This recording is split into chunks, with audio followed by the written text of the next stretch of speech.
4.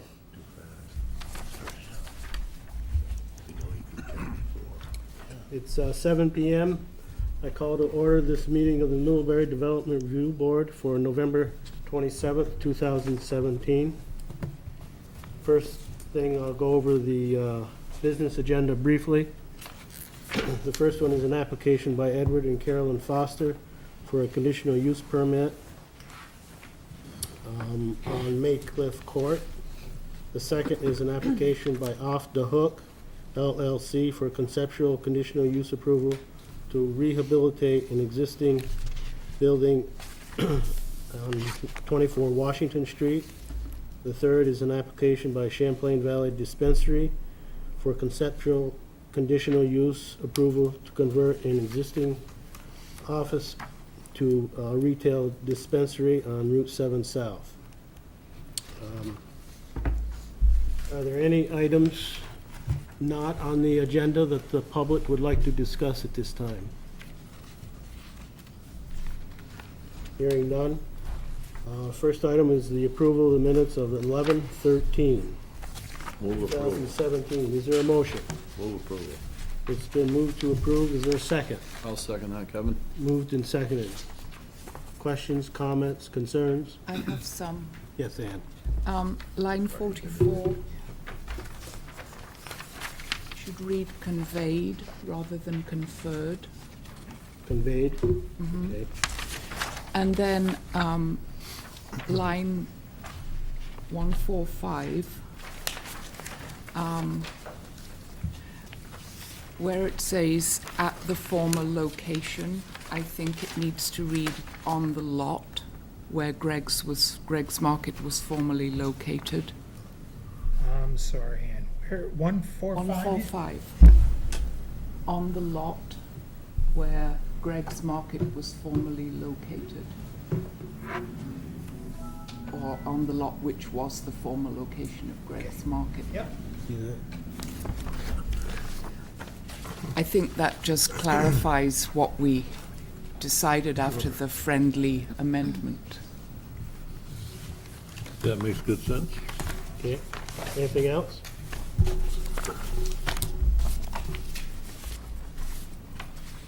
All in favor of the motion as amended, say aye. Aye. Opposed? I was absent, so I won't be voting, and that is your, well, Yeah, I'm abstaining from voting, I was not here. Okay. Right. So there'd be 6 yeses, Yes. 2 yes. 2 abstentions. abstentions.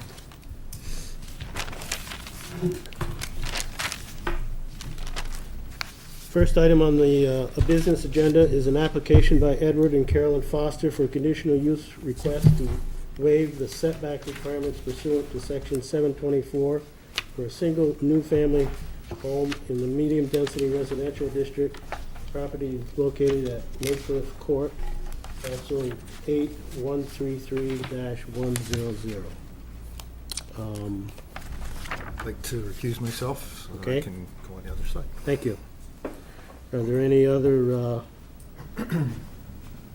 members that have a conflict of interest or ex parte conversations at this point? Okay. Following is the DRB Oath for applicants, interested persons, and those wishing to participate in this hearing. Do you affirm that the evidence and information you are giving in this proceeding is true and accurate to the best of your knowledge and belief? I do. Go ahead, Scott. Okay, so I'm here tonight to represent my parents, Ed and Carolyn Foster. They have a lot on Maycliff Court that they have decided they'd like to put a house up on. It's an older, smaller lot that was set up years ago.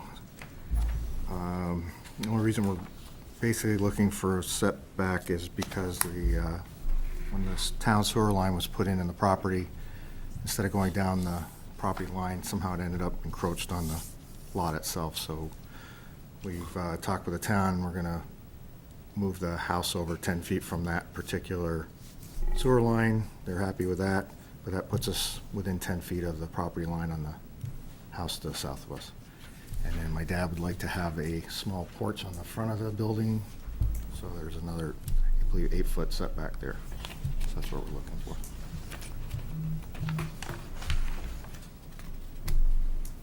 Okay, the driveway, Scott, will that be over the sewer, It'll be to the right of the sewer to the right of the sewer? and cross over to the back where the garage is.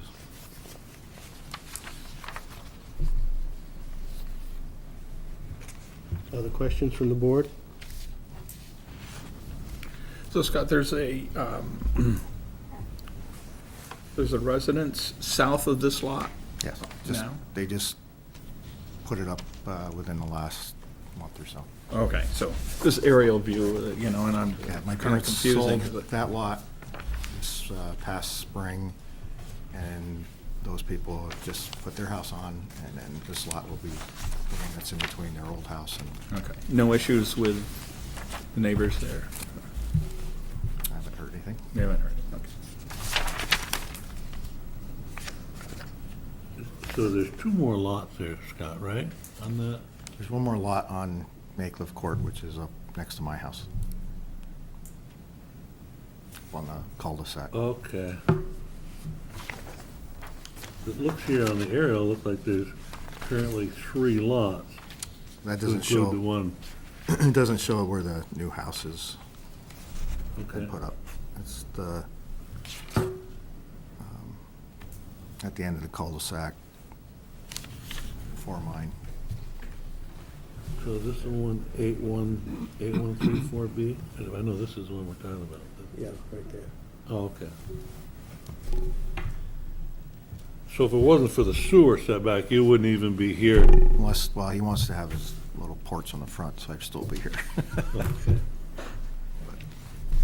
That side of the house, that's gonna be within 10 feet of the lot. It's actually next to their new person's driveway, so it's not abutting the house. Any other questions from the board at this time? Presumably those people were notified. Doesn't that back up the That is correct. plan on that? Okay. Huh? And my parents talked to the The neighbors to the the new south to make neighbors. sure Oh, that they were okay. okay. Anything from staff at this point? Is it an uncovered porch? Is it just a stoop? It's an open porch, I believe. But it's got a roof on it, right? I think it's gonna have a roof on it, Uh-huh. but it will be open, it won't be enclosed. Anything else? Any comments from the public at this time? Hearing none? Is there a motion? I'll move that the Middlebury Development Review Board, having reviewed the application submitted and having heard and duly considered the testimony presented at the public hearing of November 27th, 2017, approve this request for setback waivers to construct the proposed one-family home, 10 foot of the southern property line and 57 feet from the center line of Maycliff Court as shown on the site plan submitted for parcel 8.133.1 located at 6 Maycliff Court. Is there a second to the motion? I'll second that. Moved and seconded? John And seconded. any discussion on the motion? All in favor of the motion, say aye. Aye. Opposed? Motion's carried. Thank you very much. Ed and Carolyn, thank you.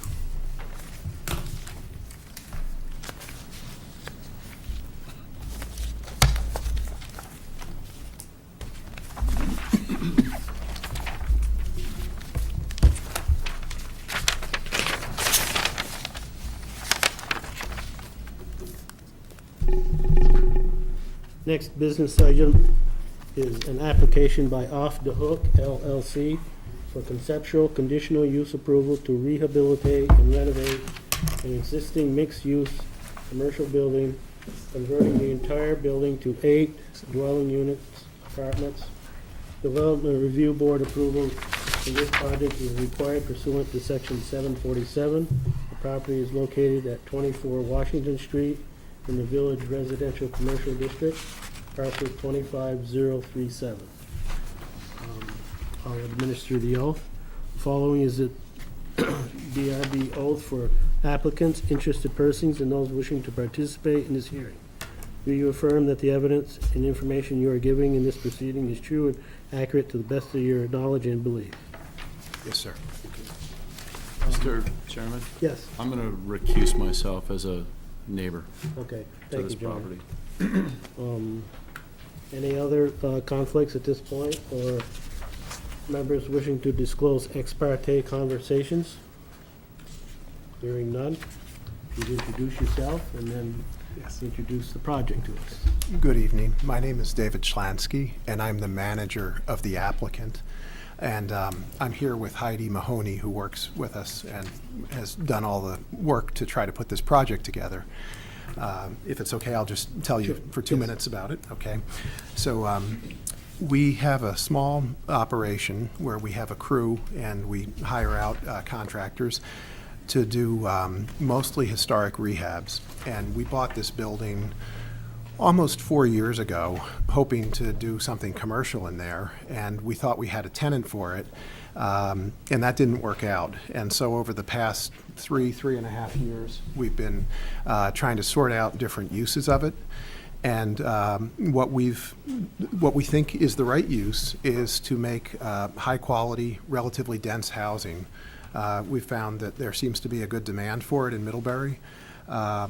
We think that there's an opportunity to do a historic rehab of the building and do it really carefully and do it well, and for us to create high-quality, compact, efficient housing.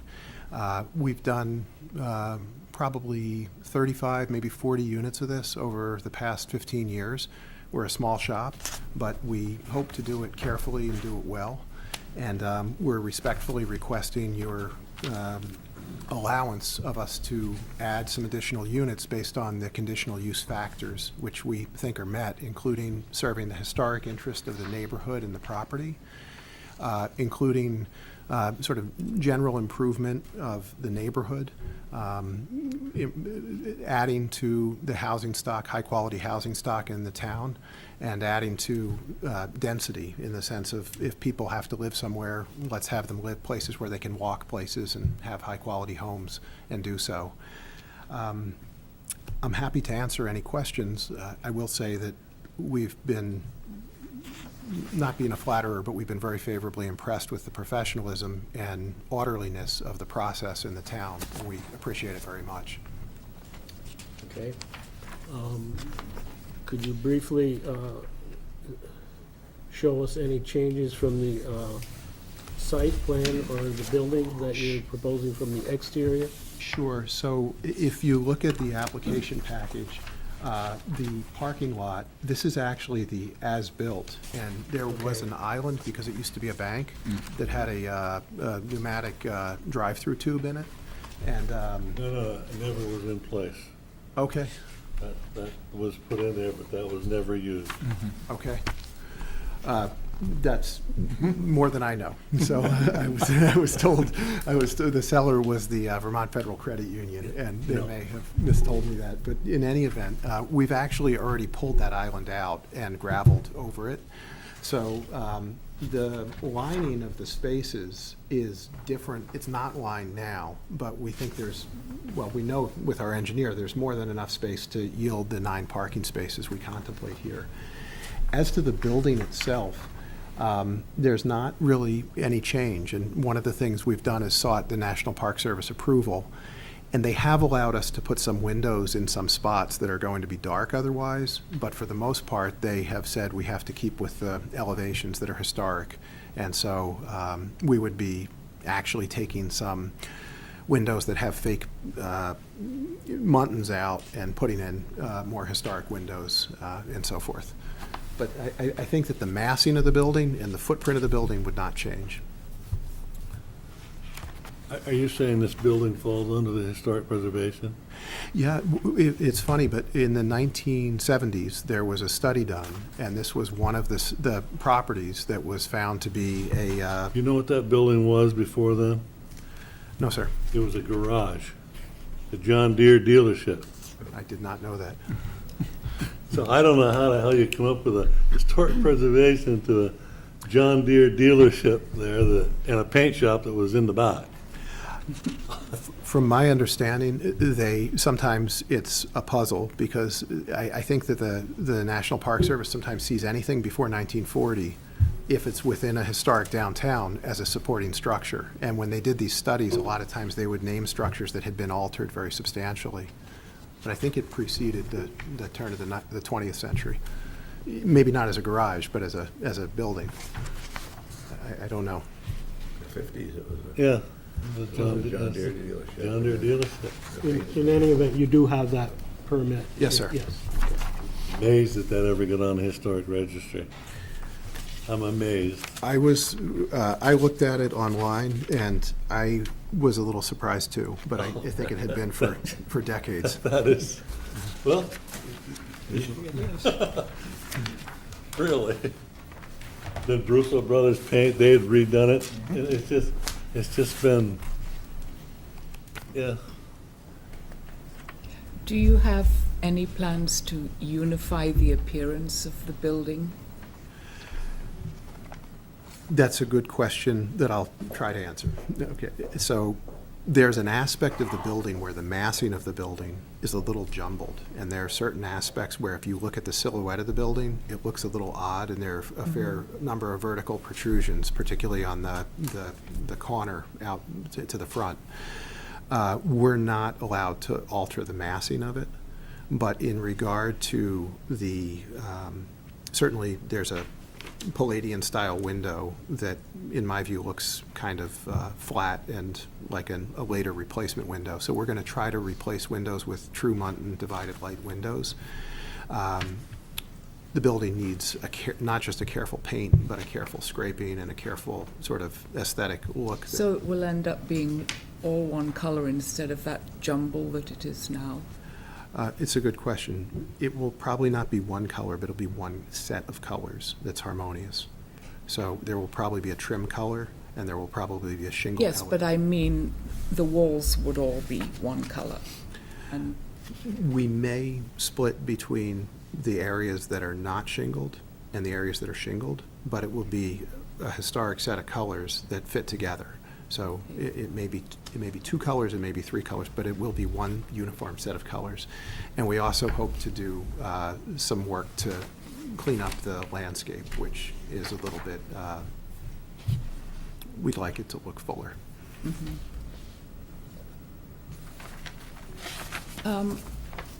on the basement apartment that was not rented at the time the building was sold because of flooding, according to your letter, was that flooding from pipes or flooding from rainwater?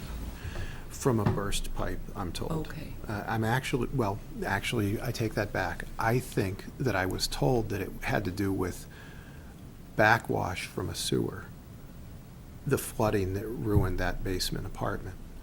But we've since had two problems with burst pipes due to just insulation issues, and one of the pipes burst and was actually in the ground, and the water went straight into the ground. But that was not the flooding that damaged the apartment. So I think it may have been something around the time of Tropical Storm Irene, but I don't remember. And we didn't own it at the time of the flooding. Will you be taking measures to prevent a recurrence of that to the extent you can take on whatever happens in the climate? For sure. Yeah, I think our we would certainly do it, but I think our insurer will require it at this point, given that there's already been one problem from it.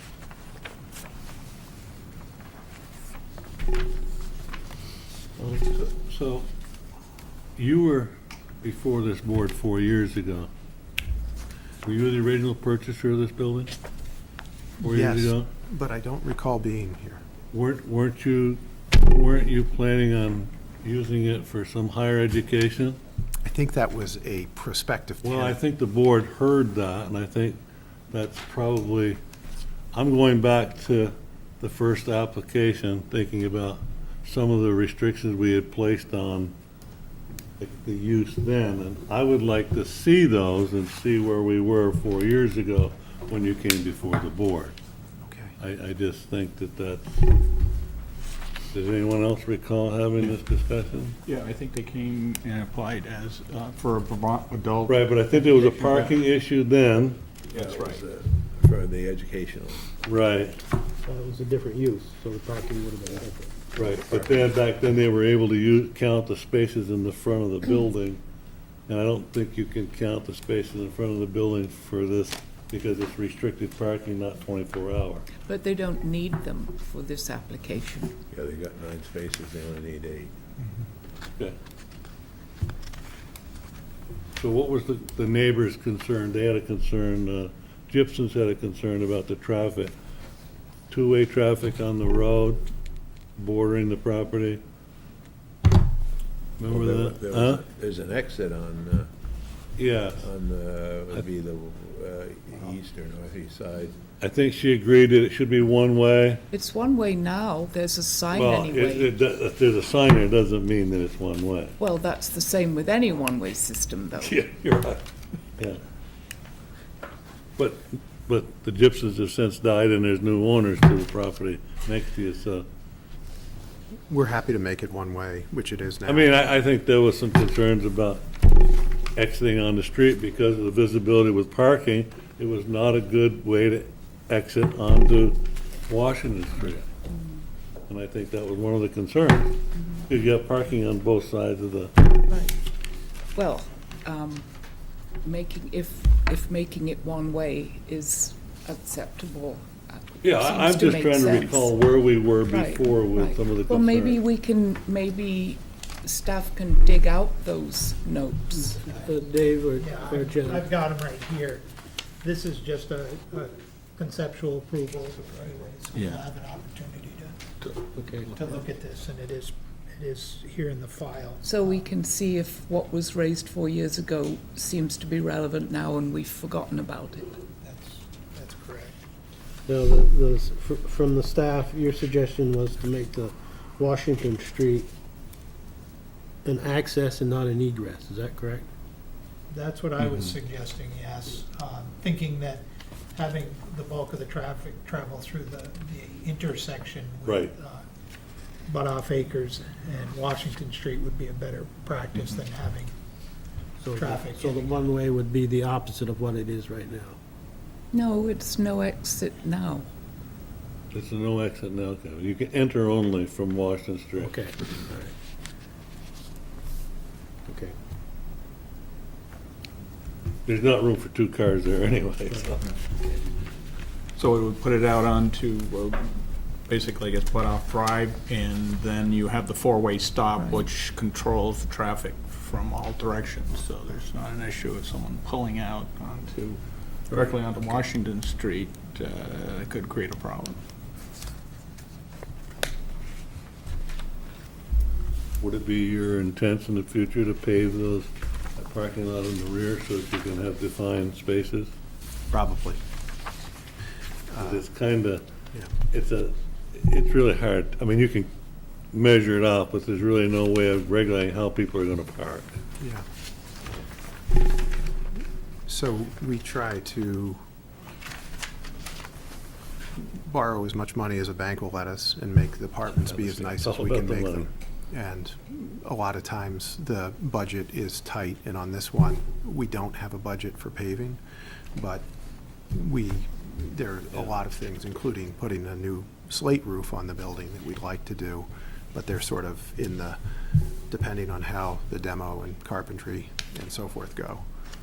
But it would be great because it keeps things cleaner to have everything paved and people trekking in dirt.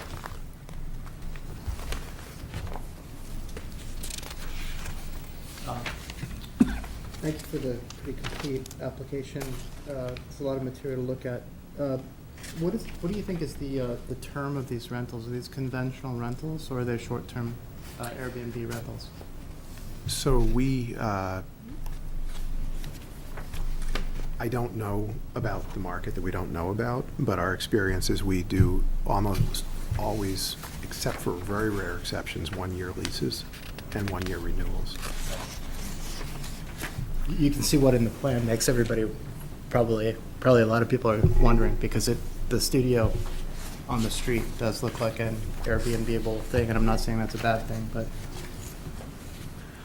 they look like they could be converted to hotel rooms, and that's what sort of ticked it off in my mind. Yeah, But that's not your business plan. that is not, no. So you wouldn't object to having a restriction on that?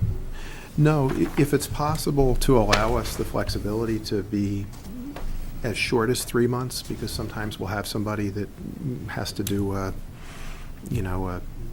semester or something like Right, that. right. But we don't know how to do things in an overnight or weekly basis. Will any of the units be furnished? Again, if we could have the flexibility to do it, it would be great, but presently we don't do that at all.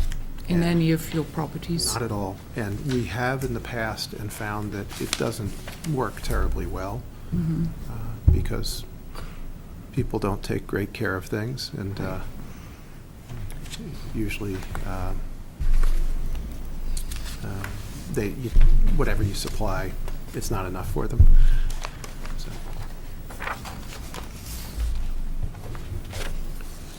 But again, that's not, our model is to try to find good, responsible people that treat places like they own them and that are there for ideally a multi-year basis, but at a minimum 1 year.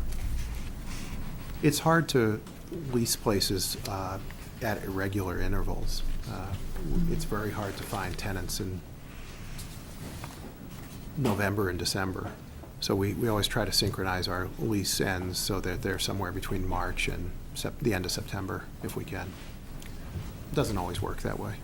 People break leases sometimes. Sometimes they have a good reason. Does the number of units trigger certain state standards, especially reference sprinkler system and all the other stuff? My understanding is we have to sprinkler it anyway, based You on do? the number of floors. Because of the number of units, the number of floors? I think it's because of the number of floors. Okay. Right. So unless we're going to change the number of floors, I think we're stuck. Yeah. Do you have a lighting plan for outside? Not Yep. yet. We're happy to take guidance. We're happy to provide one as you wish. So today's application is just to see whether we would contemplate an 8-unit property. I have to be honest, I don't fully understand your process. To whatever degree we can get maximal approval, because we have bank finance now, and we have a finite amount of time to complete construction in.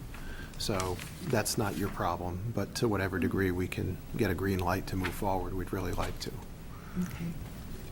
So for the record, the unit now has four units, and your proposal is to have 8. Yes, sir. And they're all vacant right now. So the structure's going to remain as is, no additions? Correct. Yes, sir.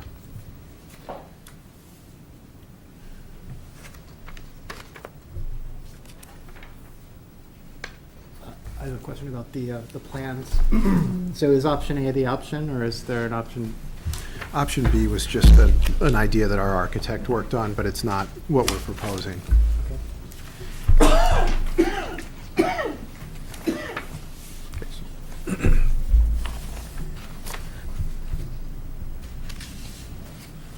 Any other questions at this time from the board? Any questions or comments from the staff at this point? Yes, Jan. Have you done any other residential developments in Middlebury in the last 5 years? Never. Okay. Yeah. Where is the closest one to Middlebury? We have done some in Burlington, and we've done some in Virgins.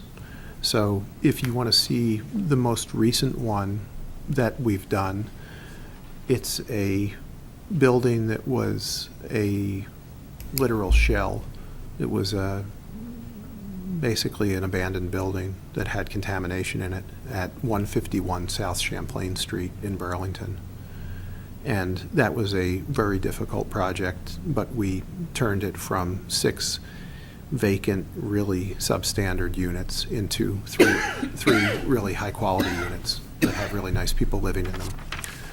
On the same block at 166 Battery Street, we have a commercial building which is called the Pomeroy House, where we've taken some office space and, of course, with a permit, converted it into a residential unit that is probably 10, 14 days away from completion.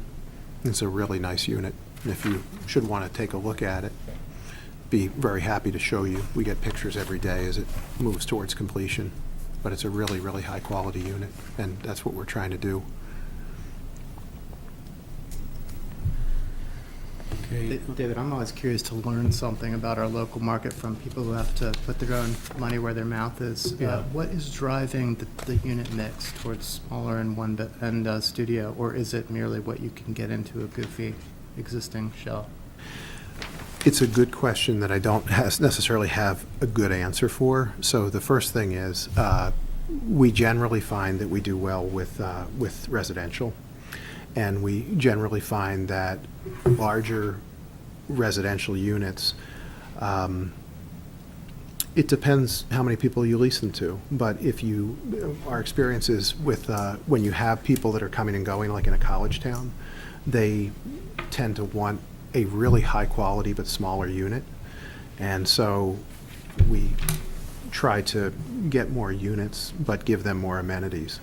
And so instead of the space, like we try to do things like really high quality dishwashers, really high quality washer dryers, really tight but very, very high finish interior units.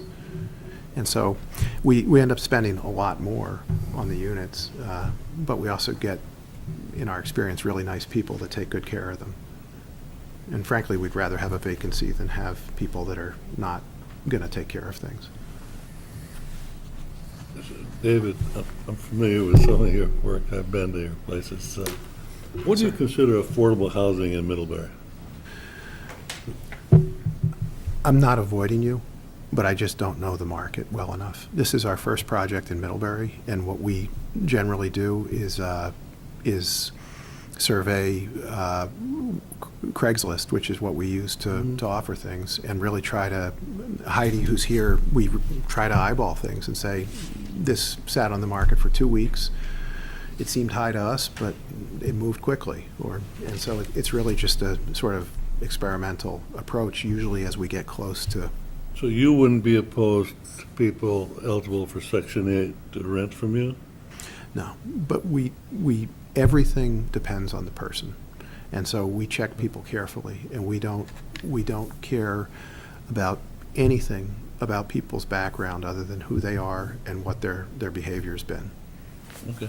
And so whether it's families or payment method, obviously. These are pretty much going to be one-bedroom apartments. They're not going to be families. Right, I'm talking about in other units. Right. Yeah, right. Yeah. Correct. I'm just talking about we don't I understand. discriminate. I understand. We look at the people for who they are and what they've done. Yeah.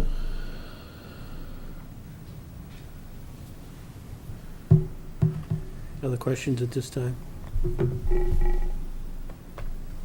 Are there any comments from the public at this time?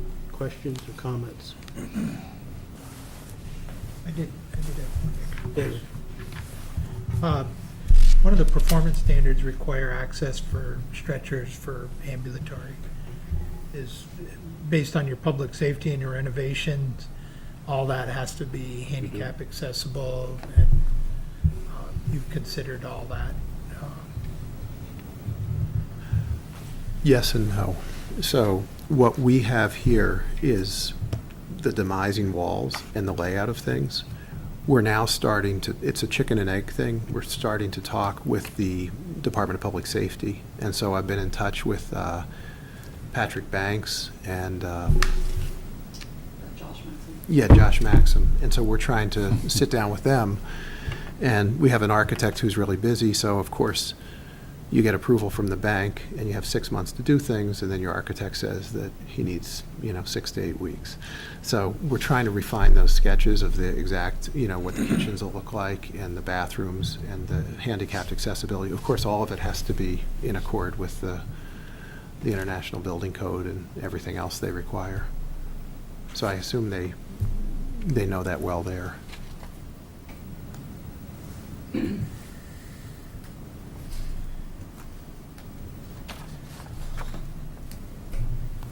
Anything else from the public at this time? Okay, any more questions from the board? Seems that he's not looking for any answers tonight. Maybe we should consider going into deliberative session after we get to the next hearing and talk about it and then report back. I mean, he's just basically here testing the waters, as we might say, right? That's So- what they were, that's what they applied for, was conceptual approval, Right, which allows you to give them certain feedback. yeah. And guidance as to how to move forward, what's going to be required of them. I make a motion that we go into deliberative session after the last item on the agenda to discuss 24 Washington Street. Is there a second to that motion? Second. Moved and seconded. Discussion on the motion. All in favor of the motion, say aye. Aye. Motion, so we will be in contact with you. Okay, thanks for your time.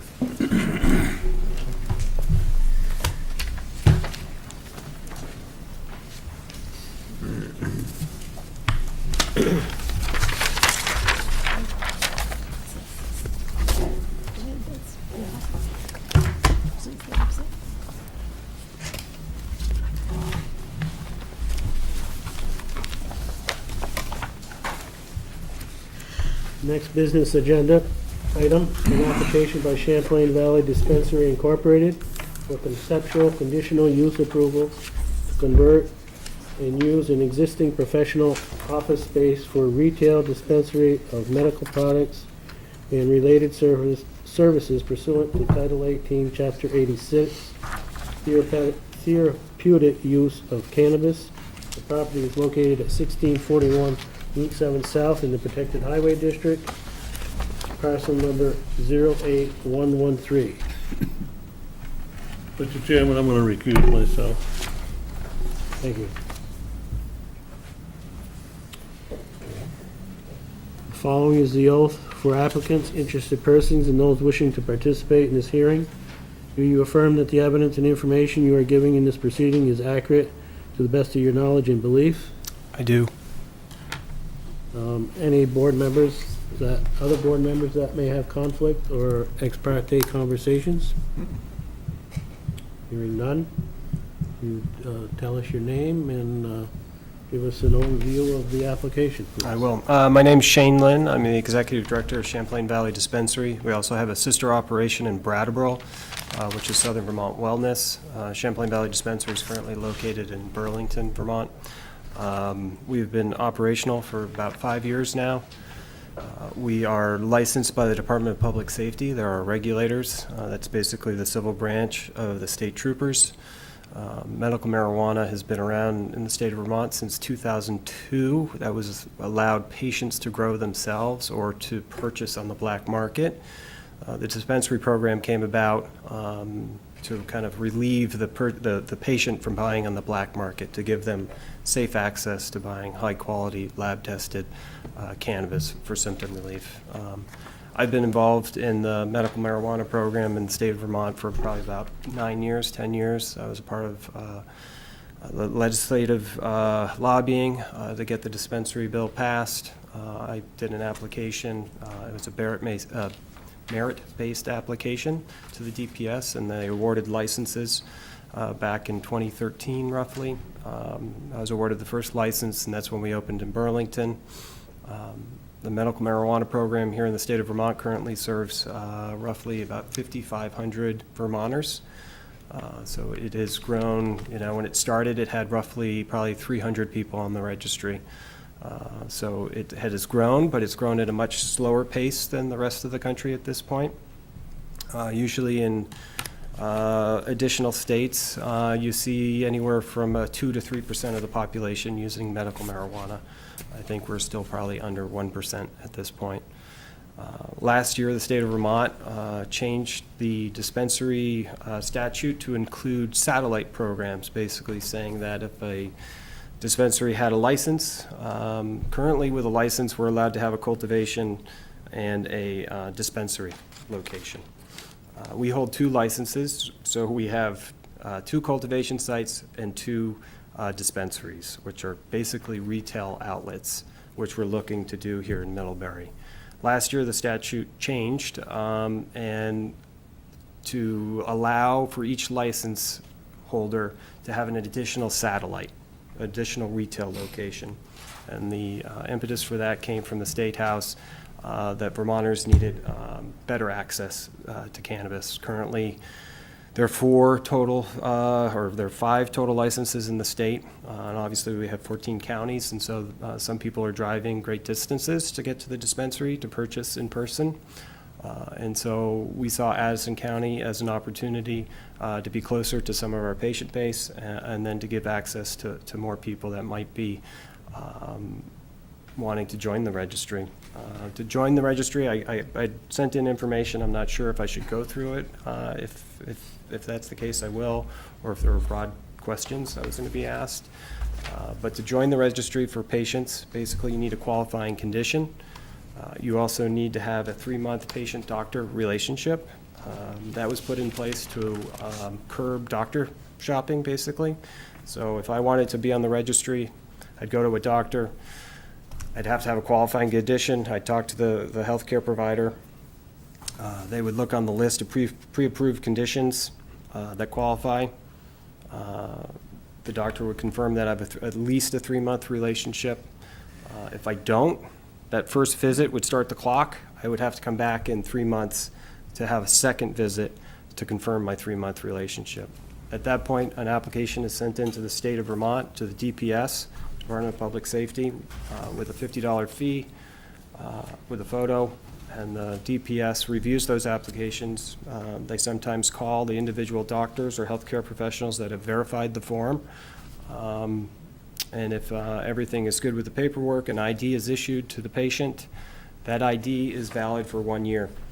And at that point, a patient has to make an appointment with us first. It's not, you can't just stop by. You have to make an appointment. You can either register online with us or make a phone call, schedule an appointment. There's usually an initial first visit. That initial first visit's anywhere from 45 minutes to potentially 60 minutes that we sit with the patient. And we talk to them about what we offer. We're not healthcare providers. What we're experts in is cultivation, extraction, testing, and the manufacturing of other products, may they be capsules, transdermal patches that we make with cannabis. We give them a background on that. Our breakdown of our customer base at this point, the average age is 55 years old. The split is roughly about 48% women, 52% male. We serve, out of that 5,500 that are totally on the register, we serve about 3,400 of those Vermonters at this point. At that initial visit, they sign a lot of paperwork. I sent in a bunch of that documentation to show you what's handed out. We tell them the dangers of cannabis as well, or the negative side effects of cannabis. We also warn them about smoking and driving. We did a program actually with the Director of Traffic Safety in the state, which was part of that last handout, that NOPE pamphlet. We hand that out to our patients to inform them of the dangers of using cannabis and driving. They also sign off on other things that we need because of legalese.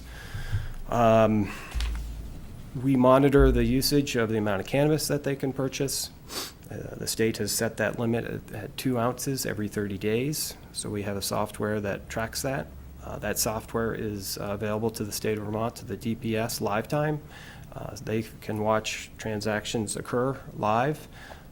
They monitor that. Patients can call in and ask us what their limit is. We tell them, then they can come in, or they might not have anything left on their limit, and they have to wait until the 30 days expires, and then they can come back for another visit. We roughly employ 65 people at this point, Vermonters. We offer medical and other benefits, 401k. We are looking to potentially hire between 3 to 5 staff down here. It will most likely start very slow. When we opened up Brattleboro, Southern Vermont Wellness, we had roughly, I think, 100, 150 patients that we were serving. And we were on a kind of a Monday, Wednesday, Friday schedule. It changed sometimes, but we weren't open every day. And so we're looking for staff that have flexibilities. Usually our staff members have backgrounds in social work, retail experience. Again, we're not healthcare providers, so we do not have any doctors on staff.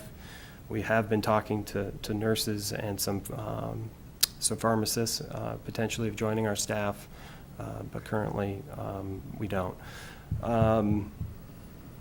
This location for us was ideal in the sense of its access point. Out on Route 7, there's plenty of parking. It's kind of a spot that I don't know, finding a location can be sometimes challenging for some of our patients. They're seriously ill. Ease of access is important. The other part of what we are looking to do with this space is have a store in the front that we call Cirrus. Cirrus is the statue on top of the Montpelier Capitol building. It's the goddess of agriculture, basically. At this store called Cirrus Natural Remedies, we would like to have that open to the public. That would sell CBD, cannabidiol. Cannabidiol is something that is non-intoxicating. It is derived from the hemp plant, and currently in Vermont, there is a hemp license that can be purchased from the Department of Ag for $25. Any Vermonter can purchase that, and I'm sure there's some farmers actually in Addison County that are growing hemp. We'd like to sell CBD products in that store called Cirrus. We have one up in Burlington that's going to be opening up on College Street. We've been running one in Burlington for about 2 years already, down by our dispensary in Burlington, and we also have one in Brattleboro. What we've learned over time at this point is that THC, which is derived from cannabis, and it's a cannabinoid, which is psychoactive.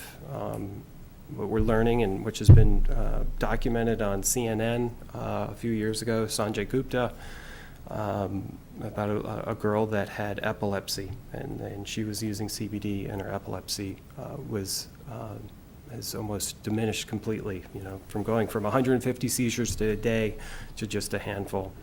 That really started this interest in CBD. And over the past 2 years, we've focused on offering that.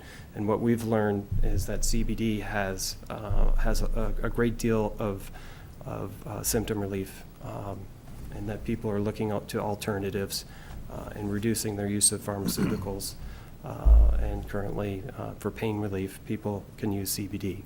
And again, it's non-intoxicating. We'd like to have that in the front part of the building, and then we'd like to have the dispensary in the back. The two would be separated by a locked door. I've talked to the state of Vermont. They're aware of those ideas, and I think they're in agreement that that's okay with them as long as the two areas are separate. We're in a building down in Brattleboro. Both our locations in Brattleboro and Burlington we have neighbors. We have down in Brattleboro, we have the U.S. Post Office. We have the IRS in the same building that we're in. And then up in Burlington, we share offices with Locomotion, and therapists, and a used clothing store, basically.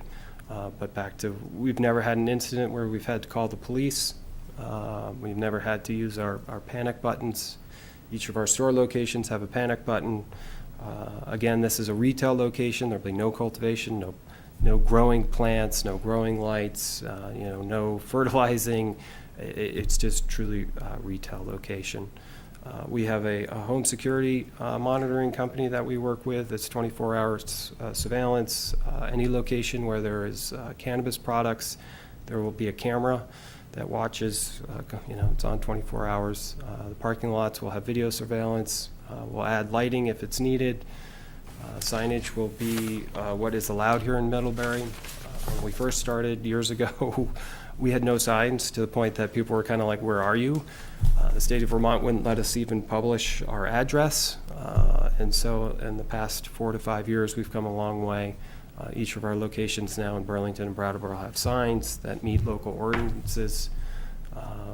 We're really about the communities that we are a part of and wanting to be transparent in what we do. Make sure that people understand the regulations and rules that we follow. Our license is renewed every year. So every year I have 2 licenses. I have to renew that license with the state of Vermont with a $25,000 license fee and an application addressing any of the issues that may have arisen in the past year and the improvements that we're going to make. We've renewed for 5 years straight now with no issues, and very proud of the track record that we have. I have brought Bridget Connery. She's our Director of Operations with us, and then Tim Eaton, who's our Facilities Manager. Again, we really are looking to hire local when we come into an area, like with Brattleboro, and here in Middlebury, we would do the same. I would also invite anybody that's interested in visiting our dispensary in Burlington, or potentially our cultivation facility in Milton. We'd be happy to have you.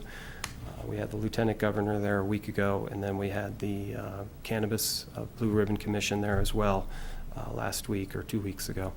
And I think most people leave with a different sense of what we do. We currently do grow. We're vertically integrated, so we grow everything indoors.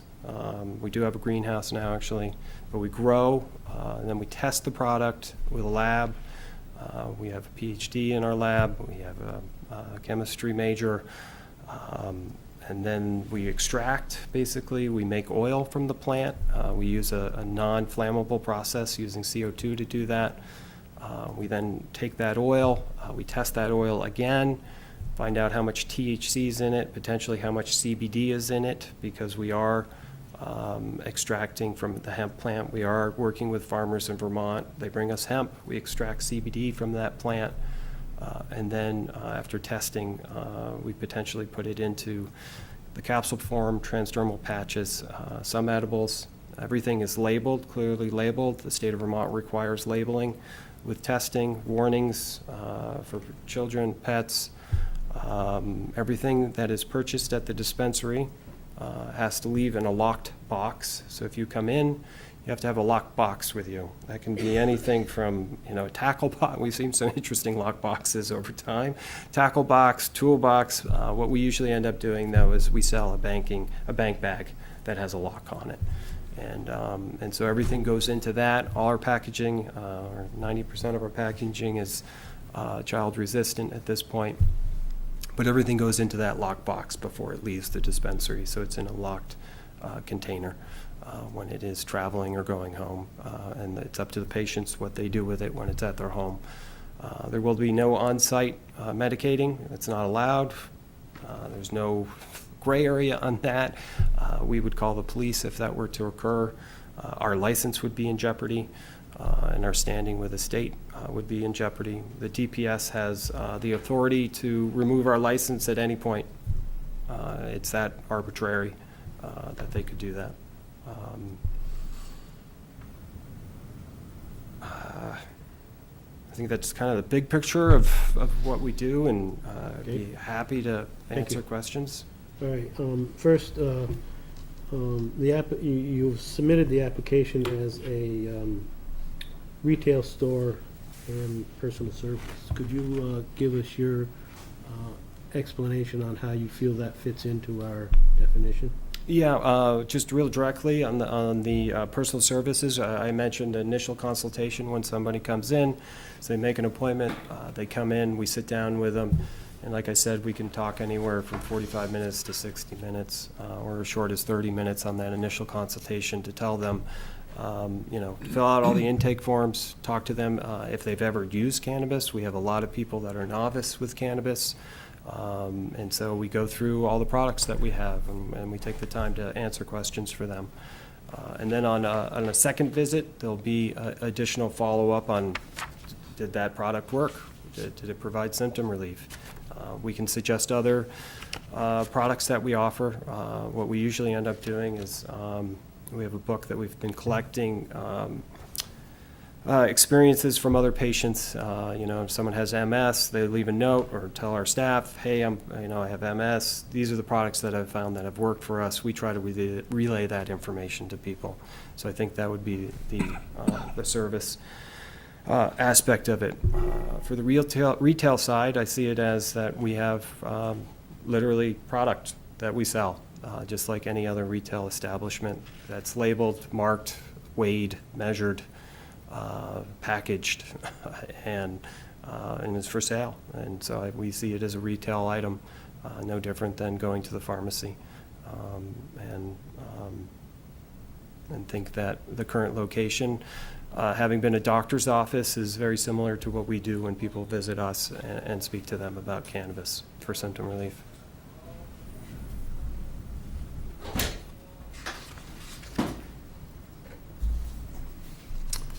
Questions from the board at this time?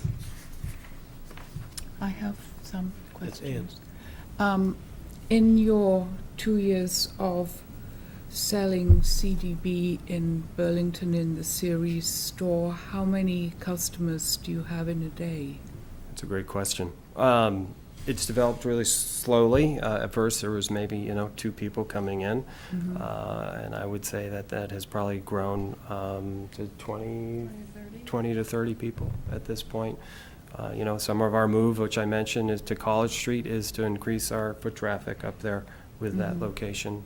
We have seen a real need and trend that's happening, and again, this hemp license that is offered from the Ag Department is really kind of an impetus of this moving forward right now.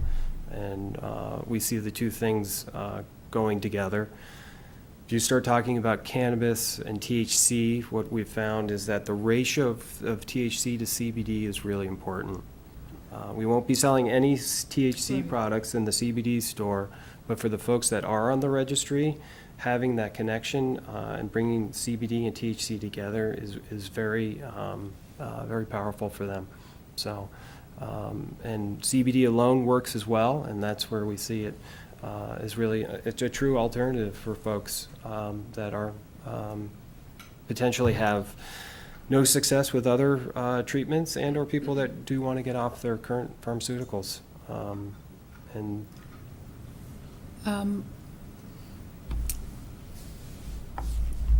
If this were approved as a retail establishment, would you foresee increasing the amount of parking available given the potential growth of the CDB business? I would do what's required. Parking for any, back to retail business, parking's very important. In the end, in Burlington, we've ended up actually purchasing parking spaces. We didn't have any before. It was a metered system, and we just saw the need, though, that, hey, patients should have ample parking and access. And I've spoken to the landlord here. She owns all the property around the current property, and that if we had to increase parking behind the building, she's she's willing to do that. And we'd want to make sure that obviously it's well lit, it's safe, Do you know whether any portion of the lot is currently wetlands where parking would not be available? I don't know the answer to that, but I can inquire. I think, I sent an email to the landlord, and I basically got the reply of that, there's plenty of space, and if we need to add additional spaces, we can.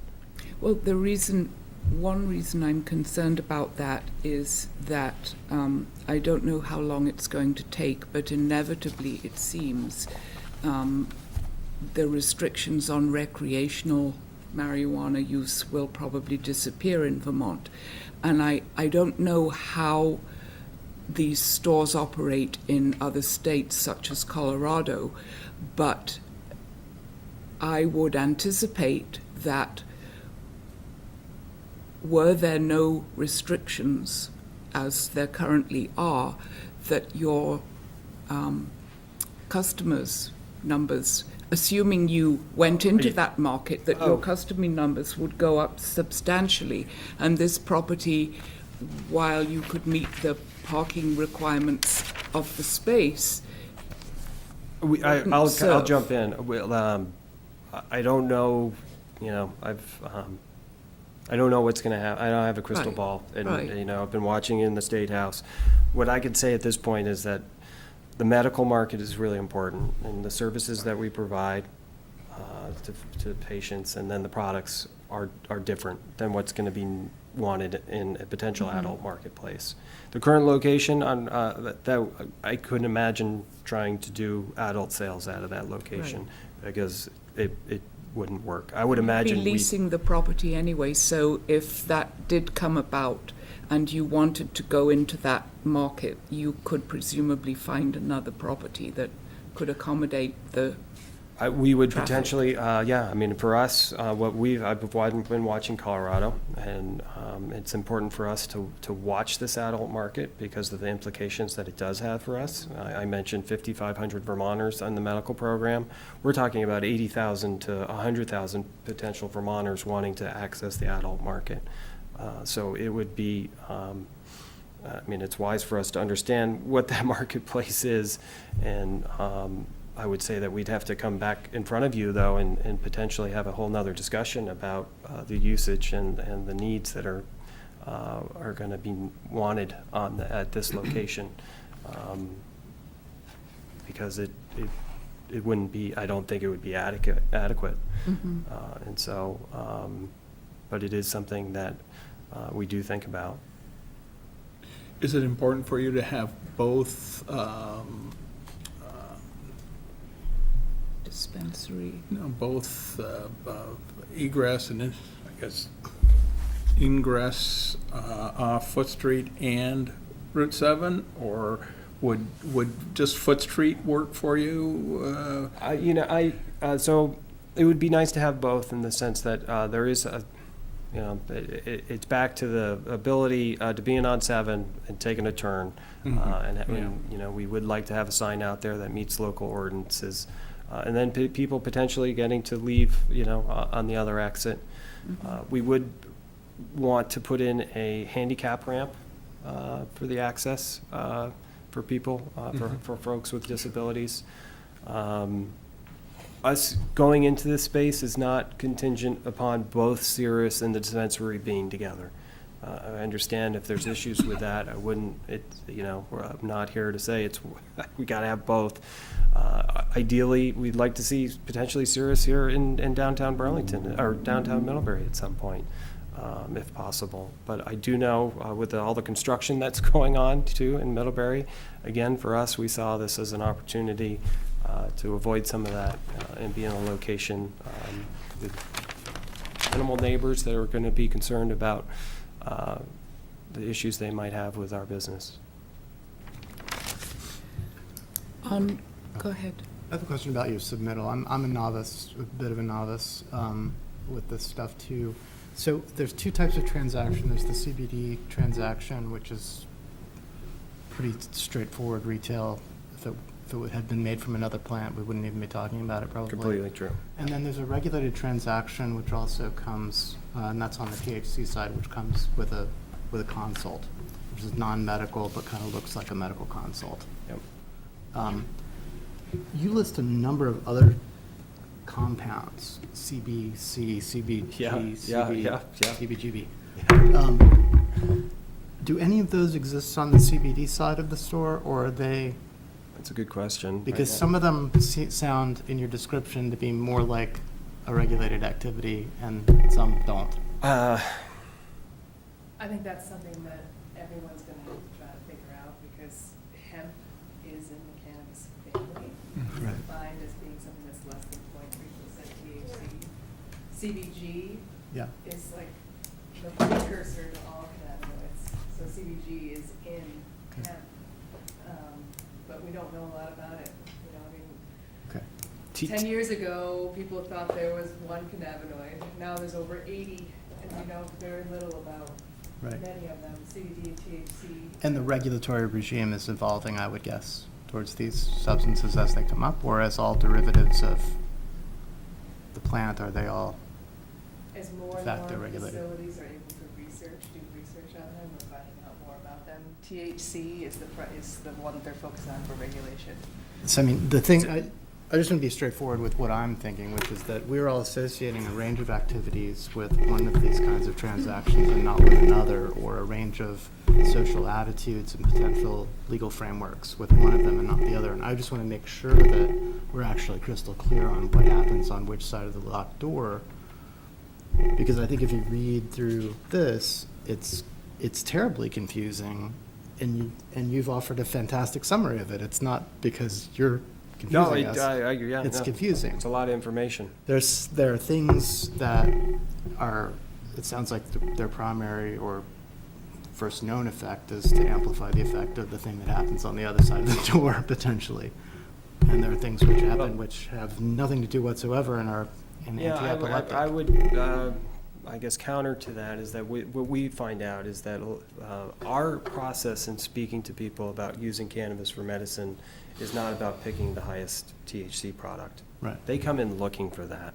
It's our job to say that more THC is not better medicine. It is about those other compounds that potentially are in the different strains and the combination of THC, CBD. And what we found is a lot of people don't want to be high in using this product. And so CBD has been that alternative for them. Because most people do have jobs, they want to be able to drive, they're everyday citizens at this point that we have seen come in our door. For us, it really, it was a good question on, hey, CBN, CBG, what are those compounds? What we know at this point is that THC is the intoxicating compound, and CBD is non-intoxicating. With the state and the ag department giving out licenses, we felt that there are going to be farmers here in Addison County growing hemp, and it is an alternative, and it is actually a market. The hemp market in the world is much bigger than the cannabis market, and there are literally hundreds and thousands of uses for hemp. And this one with CBD is just kind of beginning. And, we are kind of pioneering that, and that's back to having a relationship here with the town and understanding the concerns and wanting to make sure that we address those. Because those concerns will be the same in Burlington and Brattleboro, I think, and it's our job to represent, what we're doing and make sure that everybody has the materials, the education, the languages that go with it, because it is confusing. We get confused on how fast this industry is moving. We relate it to dog years. We kind of feel like every year in the cannabis industry is like 7 years. It is literally moving that quickly. One thing that the state of Vermont has done a really good job with is they created this program and they put a lot of regulations around it that really kind of contained it. And each year we kind of go back to the State House and we work with the DPS to remove certain regulations. In the first year of the dispensary program, they were going to allow 1,000 Vermonters. That was it. That's all that was going to be in the program. We got to about 900 Vermonters on the program, started talking to the DPS. All right, we're going to go to the State House. We'll lobby to change this. That changed the first year. Used to be required to have a notary. A patient would have to have a notary, someone to go, notarize their form. And then we heard from patients, though, that, hey, I live in a really small town. I told the town clerk to have something notarized. They know I'm using the medical marijuana program, and I don't want that. And so we ended up changing that. So part of the CBD approach for us is that people then don't have to sign up potentially to get symptom relief, to give their name to the state of Vermont, to pay the $50, to go to the doctor each year to get verified to use the program. And that if CBD can work for them and they don't have to have access to THC, that's good. That's, you know, I think a program, and then for us, a business that's working. And back to using locally produced, grown hemp here, potentially right here from Addison County, and that we extract that and make another product out of it. We're proud of doing that.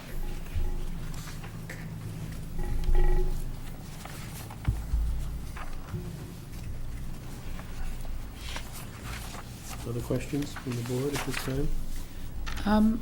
In your other facilities, do you have backup electrical power for power outages, given that your camera systems are part of your security? Yes, we do. And, you know, they don't, it's not, I'd rather not get into the specifics. I can go talk to you one-on-one about the specifics of that. But we also have cell connections, and, you know, we do have some redundancies built into the system.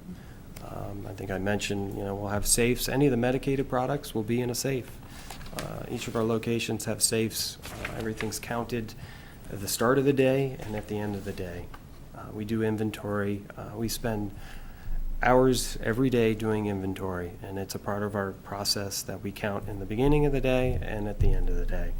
Some retail establishments maybe count at the end of the week, the end of the month. We count inventory every day. Any transfer that would be made comes down in an unmarked car, in a locked case, with a travel manifest.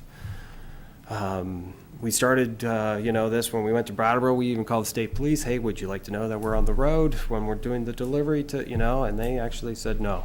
And that the amounts that we were moving were not of interest to them. So we've really, again, tried to have that relationship with the state troopers, with the DPS, to bring those safety concerns to the forefront. My concern, not only for the patients, are my staff, and creating an environment where people feel safe. We won't have people come in if they don't feel safe. When we first opened, everybody was on edge even, you know, in Burlington, thinking that it was kind of like, when are the police gonna break in here? And it's really been a slow change, and it is a process. It's been, you know, decades of a stereotype of what cannabis is and the user, a person that uses cannabis. It is shown in Hollywood as, you know, stoner, lethargic, couch, eats a lot, you know, all these things. And for us, it's really been eye-opening to see it as symptom relief for people, and that it changes their lives in different ways that we didn't think was possible. It's back to, it's a whole plant medicine, and it's definitely new, even after 5 years now. But it's, I think, gaining in the science that's backing up what it does do for folks. And I think in the next decade, there will be kind of a real shift on what and how cannabis is looked at. Okay, I think at this point, I think the board should make a decision as to how we feel about this project fitting into the definition of retail store and/or services. Can staff ask a question? Yes. Okay, and I think you should maybe take audience comments too. Okay, I will. Okay. And maybe consider deliberative. Okay. I'm triple bossy today. Okay. All right, but do we want to, we don't want to make the decision about whether it passes the retail test first? Not without discussion. Huh? Not Okay. without discussion. All right, so we want to do that in deliberative as well, okay. All right, then, staff, do you have questions at this point? Yeah, just a few questions that I hadn't thought of before. We'll get them out of the way. So, like, what does your client base for Ceres Natural Remedies look like? Well, like I said, our average age for the dispensary is 55. I would assume that Cirrus will be similar. We did we don't sell, we basically looked at, there's very few regulations right now around CBD. We support more regulations around CBD. So we've basically looked to tobacco to say, okay, what age can you sell tobacco to? So we've set our own guidelines on that, using the same age restrictions, so we won't sell to people then that aren't above, I think it's 18 at this point. And I think I'd have to use the dispensary. Back to the folks that are coming in, I would say it's in between 40 to 60 years old. You must notice in Burlington, Yeah. kind of in general, the profile of who's coming to the Sirius store. My questions are all about the Sirius store initially, Yeah, because I okay. do have a concern about that use being with the dispensary. I feel like I really understand the dispensary use, and I'm totally locked down on how that's regulated. But the Sirius one just throws a monkey wrench in it for me, so that's what my questions are around. So, as I'm trying to evaluate what impact that particular aspect of the retail use has on Middlebury, are they mostly a younger crowd? Are we thinking like a lot of? Like in the 20s, early 20s or something? Yeah. I would say no to that. It really, back to, we started Cirrus with offering other supplements as well, and I think we'll have vitamin D, we'll probably have probiotics on the shelf as well. We're really looking to offer an alternative to folks, and not many people in the early 20s are looking for vitamin D. So this functions like a homeopathic remedy store as opposed to like a bong store. Yeah, we are back to, we don't sell glassware. That's really important. Yep, we Yeah. don't sell glassware at this location. We won't be selling rolling papers, I don't think, at this location. Vaporizers. Vaporizers is probably on the edge, I Uh-huh. guess, on being candid, in the sense that, but back to the tobacco aspect of this. There are rules and regulations or laws on that. We haven't approached that. In the dispensary program, we're given the right to sell accessories. And so that's who we sell to. We can't sell those products to the general public. And so they wouldn't be for sale at Cirrus. Mm-hmm. So, I'm trying to think of other ways to explain Cirrus, and again, it's, it's new. Mm-hmm. So, It gives me a little better idea of it. I've been in homeopathic remedy type stores. I would think even if you have someone here in town, potentially a homeopathic remedy store, they We could have a be selling. naturopath. Mm-hmm. They could be selling CBD right now. Yeah. Healthy Living in Burlington sells CBD. I think City Market sells CBD. Hunger Mountain Co-op, Brattleboro Co-op. There are numerous locations in the state of Vermont selling CBD at this point. I believe the co-op in Middlebury sells CBD. Co-op in Middlebury sells CBD. And so our goal, though, with Cirrus was to offer the widest selection, basically, of it, and local. And that we would emphasize the local, and then to be able to have a variety of products. Because the other part of using CBD and cannabis is that it can be in many different forms. And it's one of the benefits. It's not just a pill to take for people. And people have all kinds of different needs and restrictions to their diet, and so having different forms is important. And that was part of the goal behind Cirrus, is to have these different options available for people.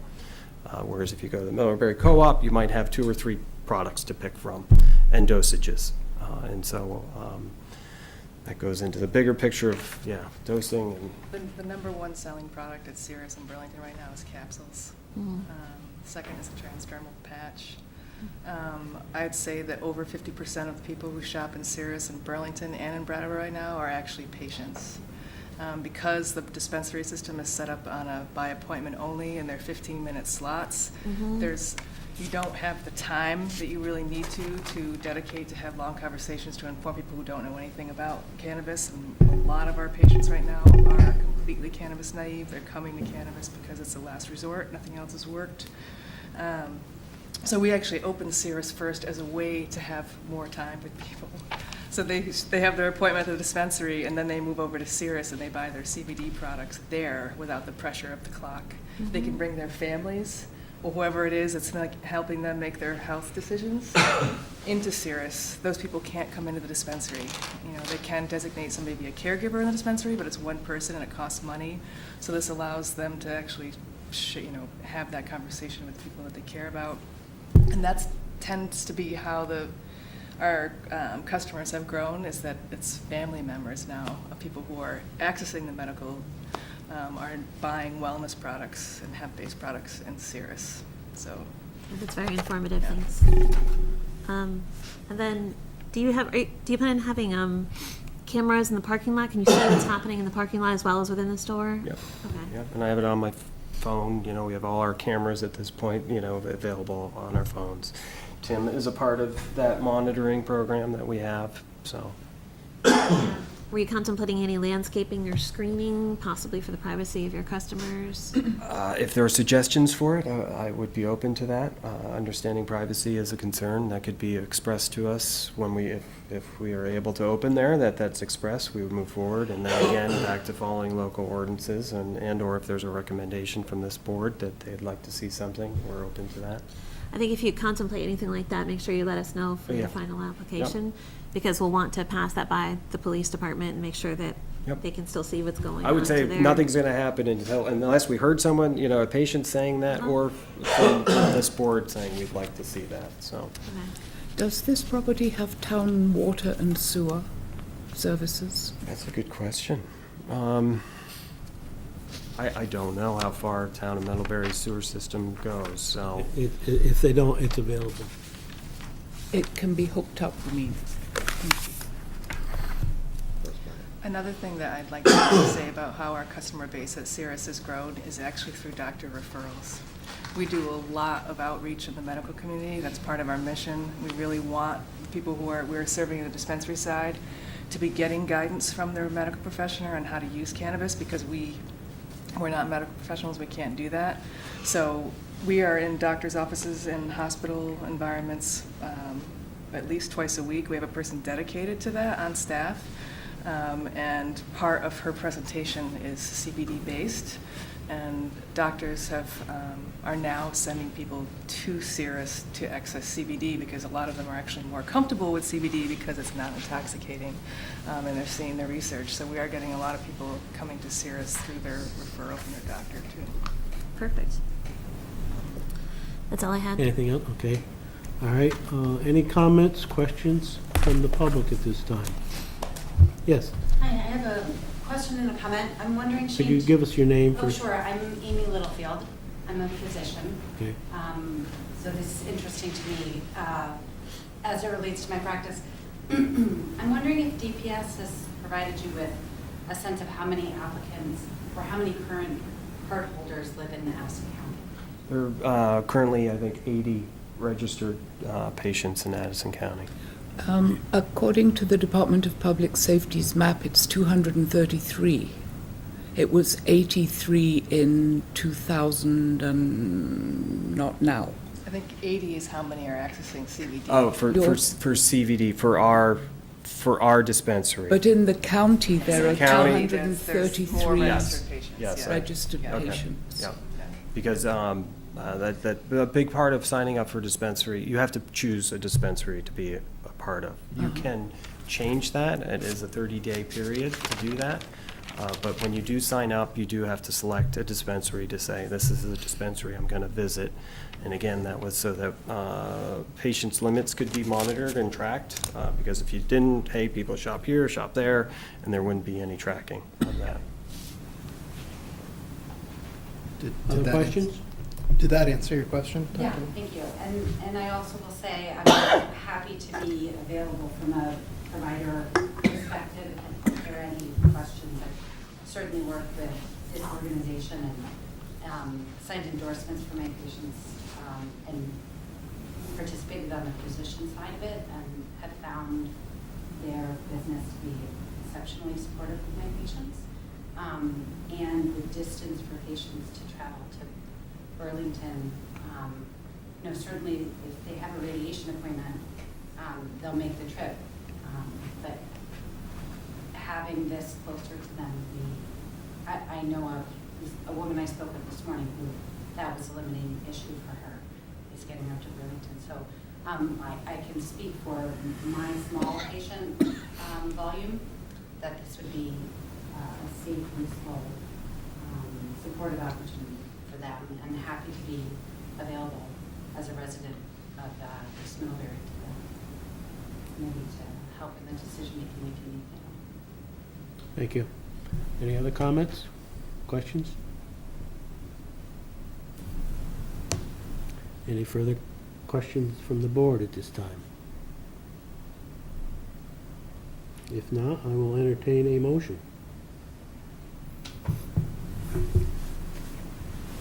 I move that we close tonight's public hearings and move to deliberative session to talk about this and the prior application. Second? Been moved and seconded. Discussion on the motion. All in favor of the motion, say aye. Aye. Opposed? Motion is passed. Thank you for your time. Thank you. Thank you.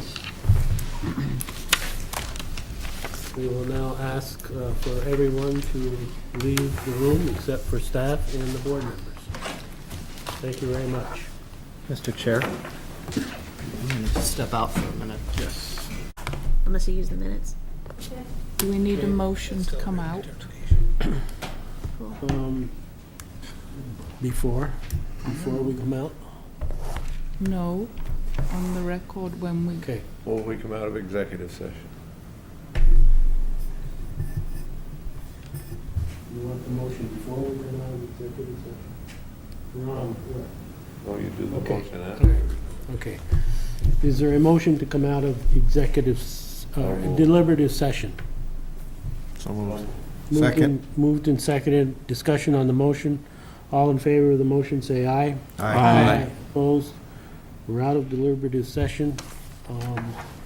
Is there a motion on item 2, off the hook application? In the matter of Off the Hook, application, I move that the DRB, having heard and considered the testimony given tonight on the 27th of November, 2017, direct staff to write a letter outlining our determination to the applicant, including the conditions that we've all discussed for this project. Is there a second to the motion? Second? Is there discussion on the motion? All in favor of the motion, say aye. Aye.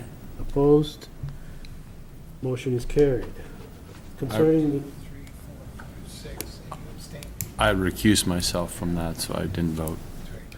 on the application of Champlain Valley Dispensary, is there a motion?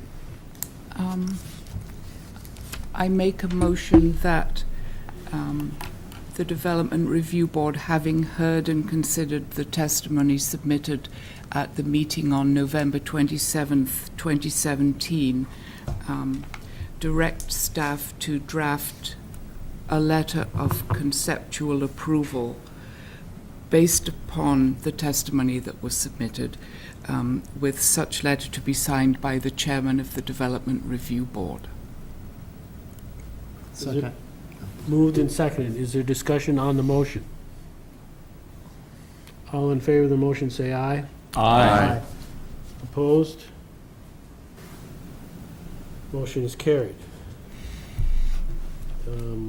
Next item on the agenda is other business. Is there any other business? Our next meeting is, Do we have to write that Don abstained on that one? No, he's gone. do we have a next meeting, December 11th? December 11th? Gone. Oh, Richard's. We have a meeting December 11th? What's that? We have a meeting December 11th? Yes, we do. At this point, it's just one application. And that's the only thing that we, Will that be it for December? yes, 25th is a Monday. It's Christmas. I prefer Make not sure to your do it. schedule is clear. Thank you. Okay. Any other business? Is there a motion for adjournment? Been moved and seconded. Second. Another second. Oh, Any sorry. discussion on the motion?